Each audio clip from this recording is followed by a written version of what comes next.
Hi friends, நம்ம இப்போ நான் பார்க்க போறோம்னா ஆசிரியர் தகுதி தேர்வுக்கு வந்து பட்டதாரி ஆசிரியர்கள்லாம் அப்ளை பண்ண முடியாமல் தவிச்சிட்டு இருக்காங்களாம்.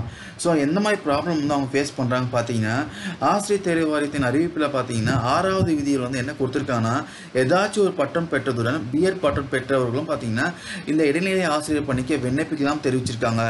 அதன்படி பார்த்தீங்கன்னா பிஎஸ்சி கம்ப்யூட்டர் சயின்ஸ் முடித்தவங்க வந்து விண்ணப்பிக்க விரும்பினால் ஆன்லைன் விண்ணப்பத்தில் பார்த்தீங்கன்னா அதற்கான இடம் வந்து ஒதுக்கவில்லையா. அதனால் பார்த்தீங்கன்னா அந்த பாடம் படித்தவர்கள் வந்து விண்ணப்பிக்க முடியாத நிலை வந்து ஏற்பட்டிருக்கு. அதே போல் பார்த்தீங்கன்னா இதர படிப்பில் படித்தவர்களும் பார்த்தீங்கன்னா விண்ணப்பிக்க முடியாத நிலையும் ஏற்பட்டிருக்குங்களா. ஸோ மேலும் பார்த்தீங்கன்னா இடைநிலை ஆசிரியருக்கான தேர்வுக்கு விண்ணப்பிக்கும் போது வந்து ஒரு நபர் வந்து அவருடைய இமெயில் ஐடி செல்ஃபோன்லாம் கொடுத்து அப்ளை பண்ணால் அந்த அப்ளிகேஷன் அக்செப்ட் பண்ணிக்குது, அதில் வந்து எந்த இஷ்யூவும் இல்லை. ஆனால் அதே நபர் பார்த்தீங்கன்னா அந்த பட்டதாரிக்கான தேர்வுக்கு வந்து அப்ளை பண்ணும்போது சேம் இமெயில் ஐடி பாஸ்வேர்ட் கொடுத்து வந்து என்ட்ரு பண்ணி அப்ளை பண்ணால் அது வந்து அக்செப்ட் பண்ண மாட்டேங்குது. ஸோ இதனால் பார்த்தீங்கன்னா 2 தேர்வுக்கும் வந்து எழுத விரும்புவோர் பார்த்தீங்கன்னா 2 மெயில் ஐடி 2 ஃபோன்கள் வைத்திருக்க வேண்டுமா வந்து கேள்வி எழுப்பியிருக்காங்க. ஸோ இதனாலும் பார்த்தீங்கன்னா நிறைய பேர் வந்து விண்ணப்பிக்க முடியாமல் குழம்பிட்டு இருக்காங்க. ஸோ இது குறித்து வந்து ஆசிரியர் தேர்வு வாரியத்தை வந்து தக்க விளக்கம் அளிக்க வேணும் கேட்டிருக்காங்க. நேற்று பார்த்தீங்கன்னா ஆசிரியர் தேர்வு வாரியம் வந்து ஒரு அறிவிப்பு விட்டுருந்தாங்க. என்னன்னா ஆசிரியர் தகுதி தேர்வுக்கு விண்ணப்பிக்கும் கடைசி டேட் வந்து 12ஆம் தேதி வரை நீடித்து ஒரு அறிவிப்பு விட்டுருந்தாங்க. அதாவது அரசு தொடக்க பள்ளிகளாகட்டும், இல்லை உயர்நிலை பள்ளிகளாகட்டும், இல்லை மேல்நிலை பள்ளிகளாகட்டும்ங்க.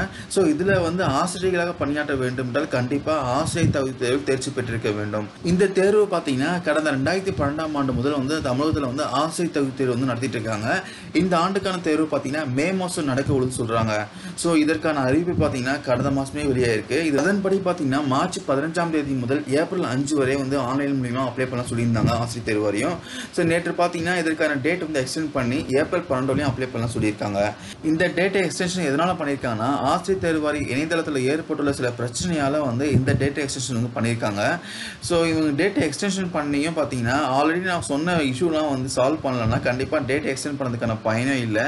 ஃபஸ்ட்டு வந்து பார்த்தீங்கன்னா நோட்டிஃபிகேஷன் ஒன்று கொடுத்துருக்காங்க, ஆனால் அப்ளை பண்ணும்போது அதுக்கான தகுதி வந்து ஏற்றுக்க மாட்டேங்குது.